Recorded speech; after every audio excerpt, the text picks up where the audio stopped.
Welcome to another episode of the Grass Clippings Podcast, a podcast dedicated to celebrating the world of turfgrass and the people who make it thrive. In this episode, Kelly Lynch, PGA Regional Manager at PureSeed and one of the founders of the Women in Turfgrass organization, interviews your host, Crystal Rose Fricker, the president of PureSeed and PureSeed Testing, to get an insider's look into the seed market today.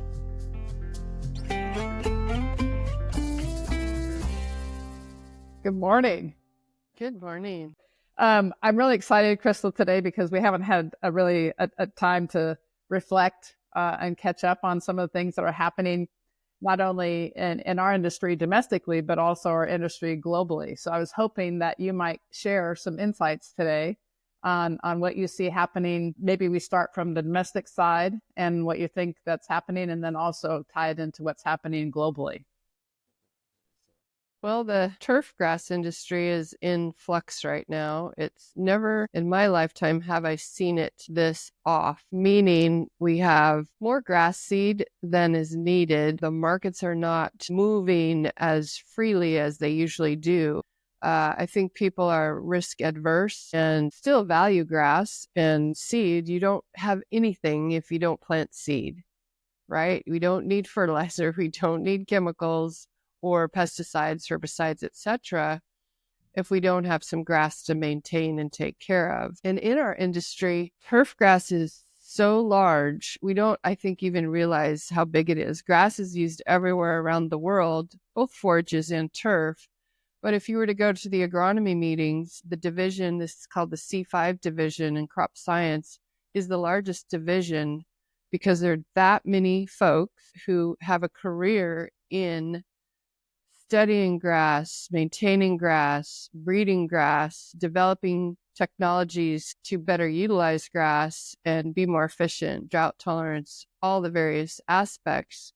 So there's a lot of people that are in this industry, but they don't all realize, I think, where the seed comes from and the process we go through to develop varieties and bring seed to the market and the difficulties that we're having today.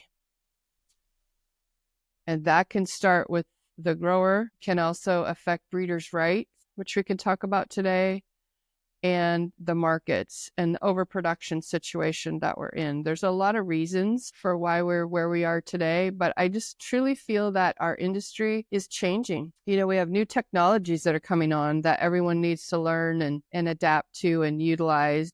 And in agriculture, we have things that work, but we're always trying to be more proactive and more efficient. Farmers are very good scientists and very good stewards of the land. But at the end, everybody has to make money. And the seed is so important. Our customers really value that, right? They want the best seed they can get. How do we get there?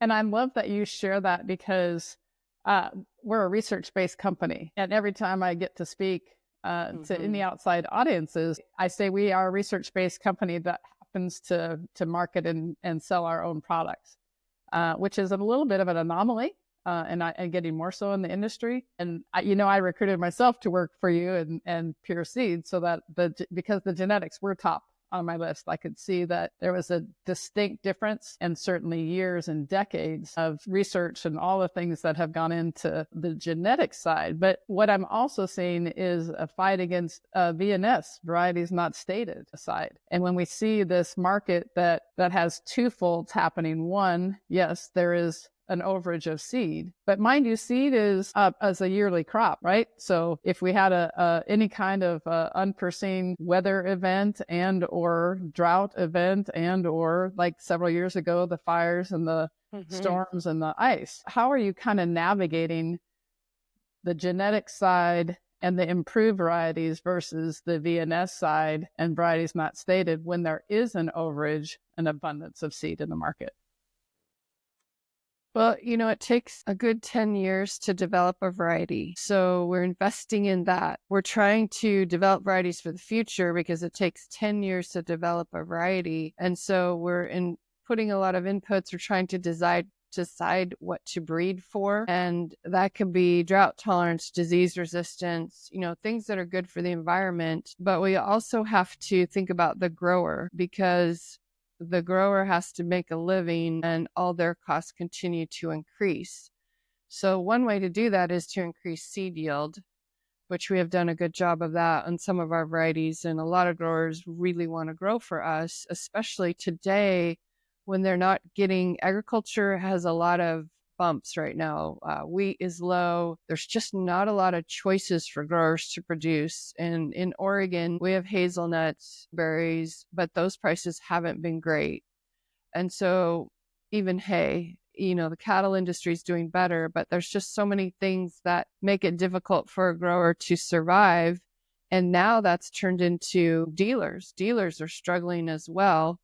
The wholesale seed suppliers, the situation there is we have to put out contracts with growers, and they're not just a 1-year contract. You mentioned that we get the crop in 12 months. It's usually 18 to 12 months before you get your crop. But then we have to harvest that seed, and a contract with the grower is anywhere from 3 to 5 years. And so that is something that we have to navigate. We have to predict. We need a crystal ball to know how much seed we need 5 years from now. And so, we're not dealing with widgets. We're dealing with live plants that the grower has to try and make success with it, even though there's an ice storm or there's insect, or now we have mice that are eating up the field. Slugs and mice are a serious problem for growers today. And there's less tools to take care of those kind of environmental impacts that they have to deal with. So breeding varieties is one way, varieties that growers like to grow. But on the other hand, you have to have a variety that the market wants. So that's where we as seed dealers try to connect the dots.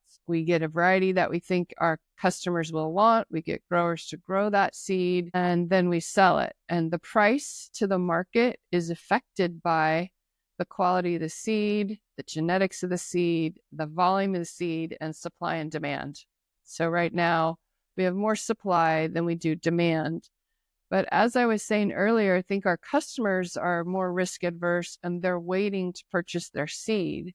And this is causing a problem as the seed is building up in the growers' warehouses and wholesale warehouses. And normally they would plan ahead and ship loads of seed to be ready for the spring market and ready for the fall market. And it's like they expect us to be Amazon, where we can produce a seed in a week, or a bag of seed, or, and maybe it's just a pallet of seed. It's not even a whole truckload, or the truckload is a mixture of all different kinds of seeds. And that is a lot of effort that the seed dealers are doing. And it's hard right now because the growers are feeling like, well, why don't I just sell the seed myself? And so we need to communicate the value of everything a seed dealer does, because there are so many things that we have to do to service the end user, whether that be a golf course, a sports field, a homeowner, or another distributor in a region that is handling our seeds. And when you speak of that, we also, in terms of when we're looking at a grower situation versus a dealer situation, we are set up to blend and package and bag and tag and ship and do all of those things. So even if it's a short-term scenario, it's really the dealer in the long run that has the sustainable portion of those services that are tied to not only what we do for the industry in terms of for our distributors, but the consistency of it year over year. We're set up to do that. And I think that you make a great point, that it's our intention to be efficient in what we do and how we do it, to have all the highest end of seed and the packaging that comes with it, and the tagging and all of those things. And then the re-tagging, that's something that we don't talk about.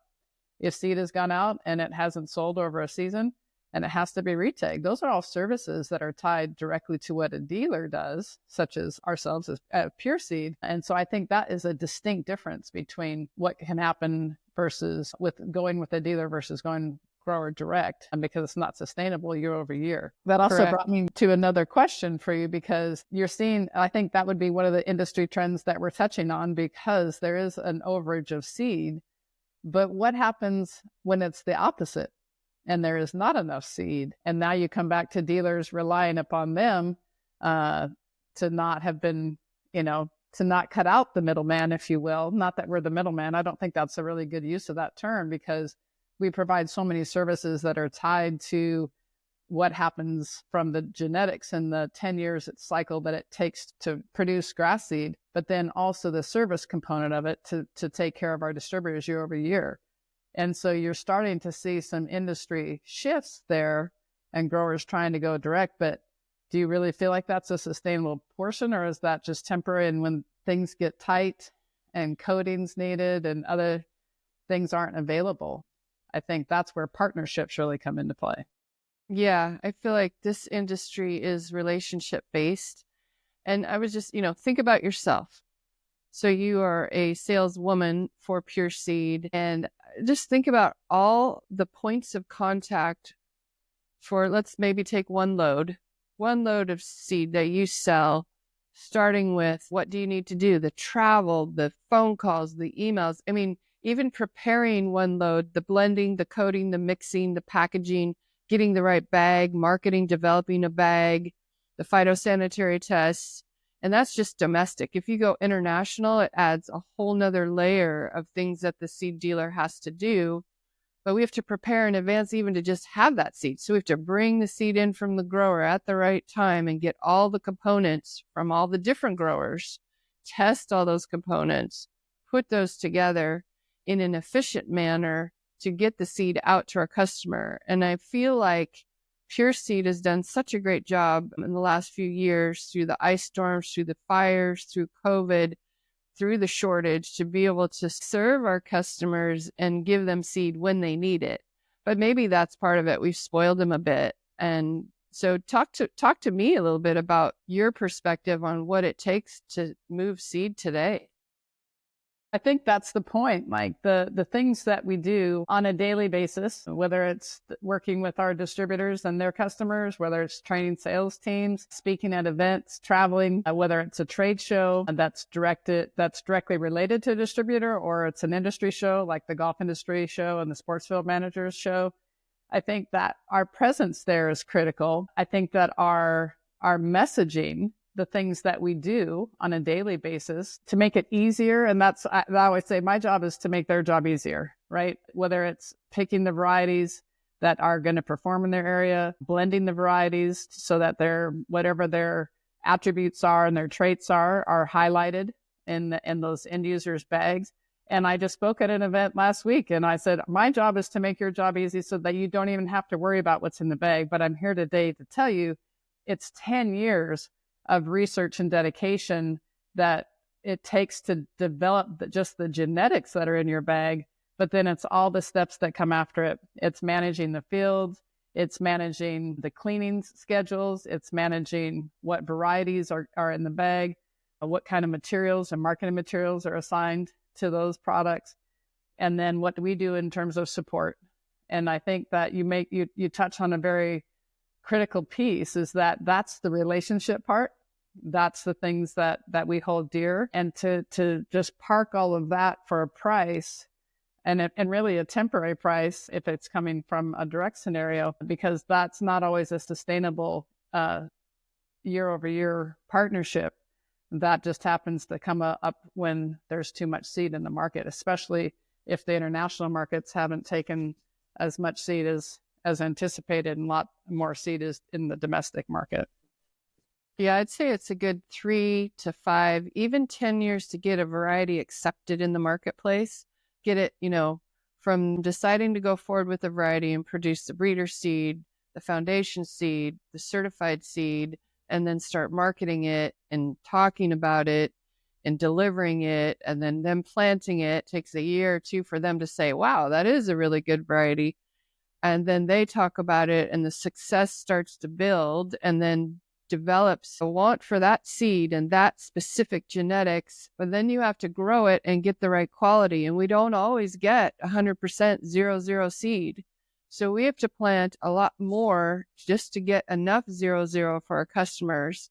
And the other seeds, we have to figure out what to do with them. We can't just tell the grower, yep, we're not paying you at all. They still grew it and it has less value, but it has value. And I think that leads to, it also has a name. Mm-hmm. Everything planted by a grower has a name. But somehow we talked ourselves into believing that we don't always want to use the name. And if the quality is not meeting certified standards or our contracted standards, then we release that back on the grower and we say, don't use the name anymore. It's VNS and you need to sell it. And then they try to work with brokers or if they have any contacts, but it's much, much harder for a grower to move seed, especially in a poor market. And so all the prices just tumble down. But I would say that every grower plants a variety for a reason. He has to have a contract or he knows it's a good yielder. And every buyer is buying something because of what it is. And there's all these qualifications that you must step through to get the buyer to actually buy. But the most important thing is, what is it? Because we need truth in labeling in this industry. Our whole industry is pretty much based on trust. And when we don't have the trust, and VNS to me takes away all trust because you really don't know what it's supposed to be. And that is when some shenanigans can happen. And you think you're getting this variety that's VNS that you're told, yeah, it's really this. Well, it's actually not that. It could be something else. And the quality is never what you suspect. And so, I mean, I've been out to a sod farm, believe it or not, a sod farm that utilized some VNS in a blend with our seed. It was a huge problem. You could see exactly what happened in the plants in that sod. So what are some of the things happening now to shift away from the VNS portal, if you will? Because as you say, there's a lot of things that have transpired over the years, and one of the things that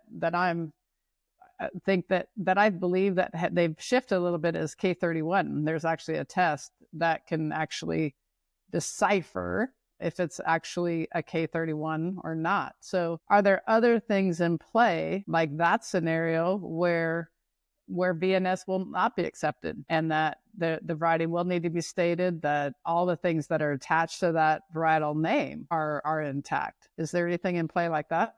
Yeah, there's a couple different things. Currently, there's 17 states that don't allow VNS. Did you know that? No, I did not. They're smart. They have been burned by it, or they want truth in labeling for their state. And so we're working with breeders for starters, because when VNS is released to the grower and sold, a lot of times the breeder does not get their royalty for that seed because the name is gone and all kinds of things can happen with that seed. So I'm starting with breeders and working together to protect breeders' rights and looking at the Federal Seed Act. And there's a lot of people involved, and this situation affects all levels, from the breeder to the grower to the wholesale seed supplier to the distributor to the end user when they buy VNS or not. So we're trying to work on looking at that. What can we do to change where we're at today? And that requires changing the Federal Seed Act. It requires looking at each state that still allows VNS, and genetic testing. Our technology is so advanced today that we can do genetic testing. You mentioned Kentucky 31. You can tell if it's real Kentucky 31 with a genetic test or fraud, fake Kentucky 31. And the temptation to make fake seed, if you call it, is to put something in the bag that isn't what it's labeled as because it's worth more. And what you have isn't worth as much because it's not that genetic variety. So we need to start sampling our lots, doing genetic testing. And it's kind of like a scatter diagram where you see the dots that cluster together that are one variety. And if it's a different variety, the scattergram will be over in the left quadrant of your table. And you'll be seeing, oh, there's two sets of dots here. That means there's more than one variety there, or it's not what it's supposed to be. So I think we need to, as breeders, identify all our varieties and use that with our plant variety protection and patenting, and maybe get that word out to growers and buyers that we can identify what's in the bag. We do that now with our Bermuda varieties, and that has really been a successful program where we track every field we plant. We can do a genetic test and identify that it is the variety it is.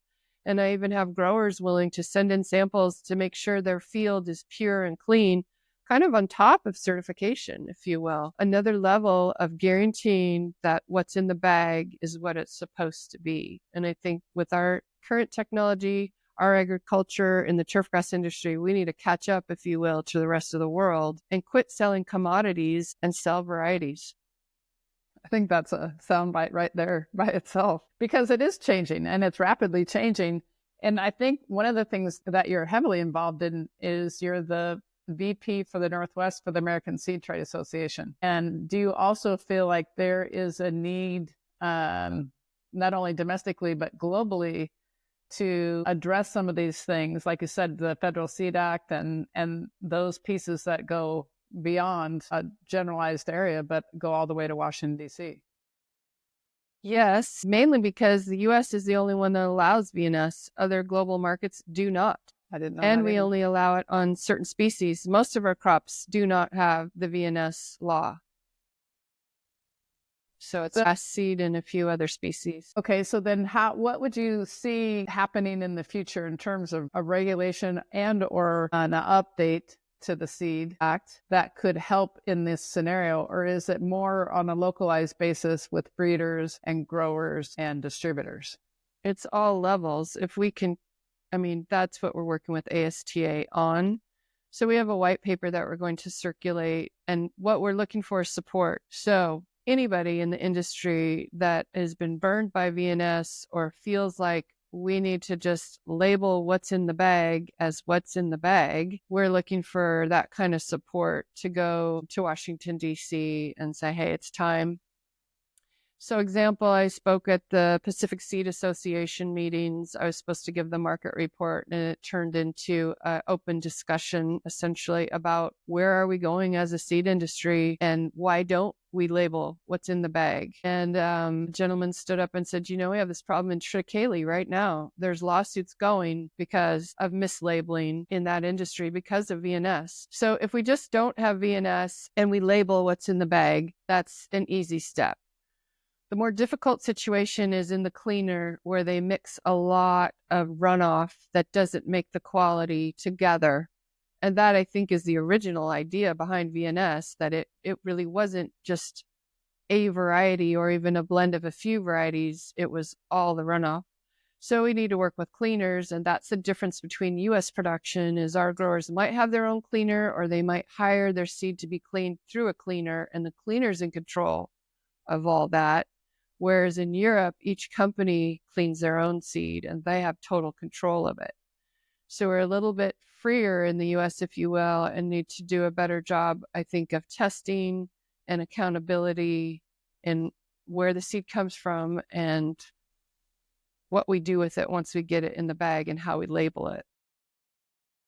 And I think one point that you touched on earlier was that it's all relationship. It's all tied into the relationships, and getting back, with no pun intended, to the grassroots of the industry. There were a lot of things that were done on handshake deals. There were a lot of things that were done on good faith. And it would be good to see some of that come back to that, to see that the partnerships and the relationships and the handshakes and that actually mean have the value tied to it, so that we can create essentially a new version of those good qualities of the past that maybe some of parts of the industry have gotten away from. It might behoove the industry as a whole to get back to some of the more wholesome, valued items and standards that really are what made the industry so powerful, both from a relational standpoint and finding ways to work together to solve problems instead of finding shortcut solutions that impact certain parts of the industry.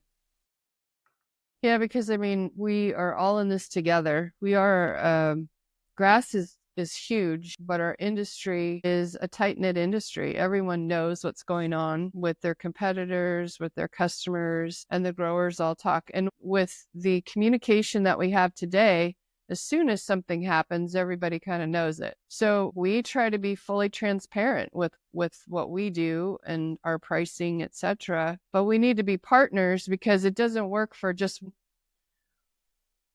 one part of the flow of the seed to make money. Is literally, I don't even know how many levels of people trying to make money off the seed as it goes from the breeder to the grower, to the wholesale supplier, to a distributor, to a turf manager, to the end user. There's all these levels that everyone makes money on grass seed, but we barely make money.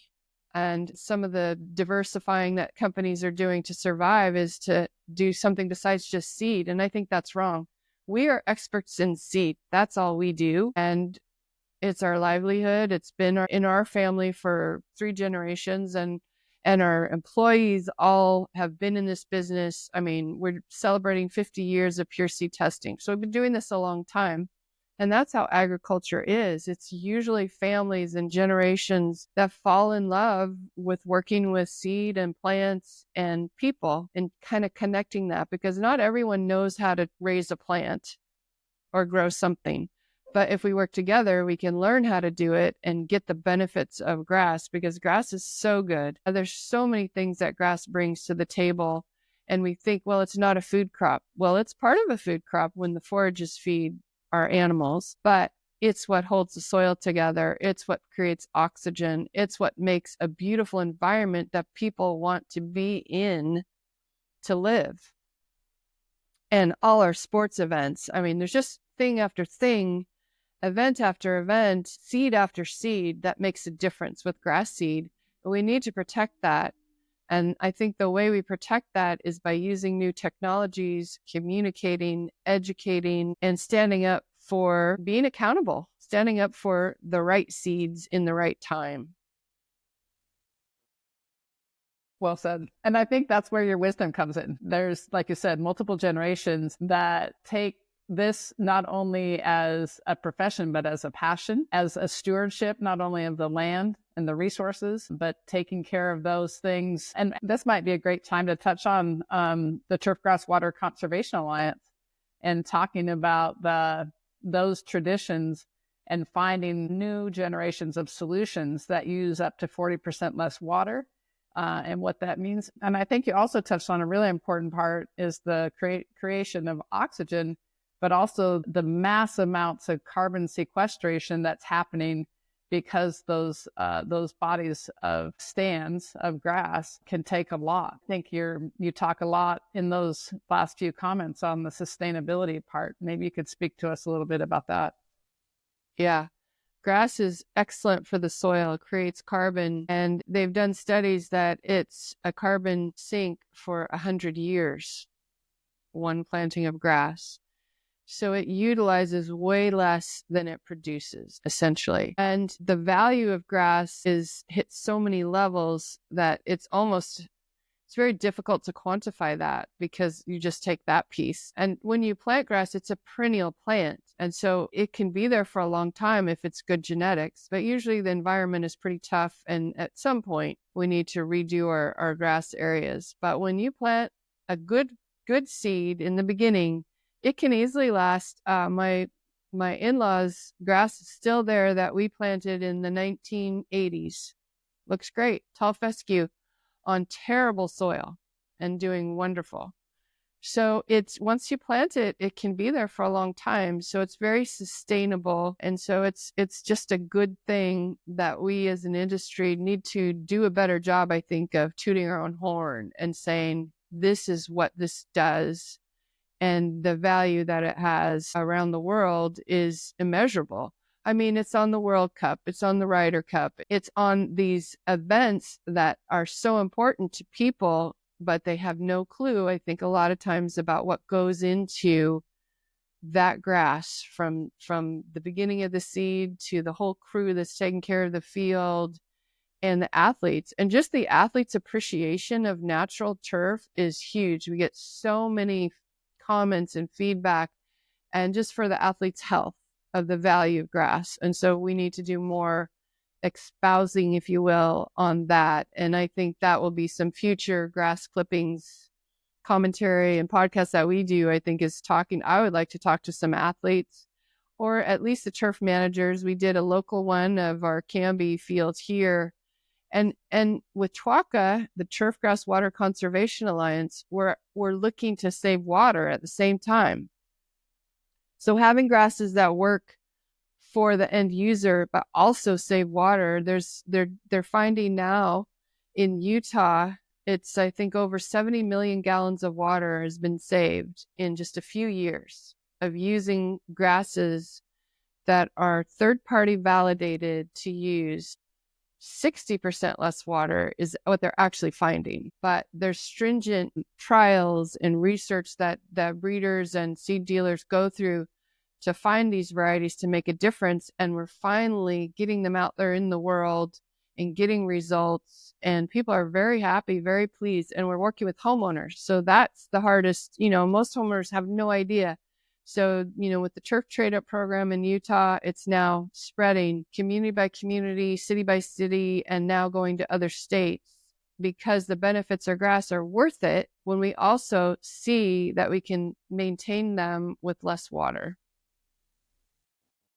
I have to backtrack a little bit because I also have had the privilege to work at a lot of the venues that you speak of, these championship venues, whether it's been the Softball Little League World Series or the U.S. Women's Opens, the U.S. Men's Open. But fun story from the Arnold Palmer at Bay Hill, showcasing all of your perennial ryegrass, to be there working the tournament, but then to also be there watching on game day when the tournament is playing. Mm-hmm. And there are people actually rolling around in your grass. I think I actually sent you a video of a group of grown adults, men and women. Now, they probably had a little bit to drink, but they had hopped under the ropes and were doing grass angels in your perennial ryegrass rough at Arnold Palmer's Invitational at Bay Hill. So also, I think those are the things that we really want to showcase and celebrate, because there are so many venues that showcase your genetics that a lot of people don't even realize what's gone into that, but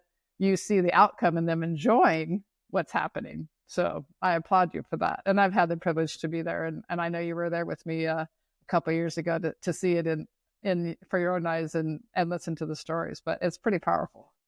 It's really, really powerful. And what's really fun is, as we were watching, just talking to, the crowd and mentioning the seed and the grass and where it came from. They love that story. They want to hear that. And it's really interesting. And I think we just need to convert more people into being turf geeks, because it's cool. There's so much interesting things about grass. And not everybody's raised on a farm or gets to be out in the outdoors and grow grass. But that's part of, I think, the pull for sports turf managers and people in our industry, that they're not just behind a computer all day long. They get to go outside and interact, and they get to go and visit people and see these sites and see how the product's being used. So it's a wonderful career. And we just need to make sure we have that in the future, because there's so many things in flux in our industry right now. And this is one aspect of it. I think we need to have some more conversations and talk about some of the other areas, because there's so many exciting, cool things happening that we're a part of, and that I think we will continue to be a part of. So next time on Grass Clippings, I think we're going to have some more fun topics to visit about. I look forward to it, Krista. It's always fun to spend some time with you, and happy birthday in advance. Thank you. Thank you for joining us on this episode of the Grass Clippings podcast. On our next episode, Krista will interview Ava Feith, a former college soccer athlete and current master's student at Virginia Tech. We look forward to hearing about her experience as an athlete playing on natural grass and her current research on field safety for athletes. If you found this episode valuable, don't forget to subscribe to our podcast. Until next time, may your passion for turfgrass inspire greatness.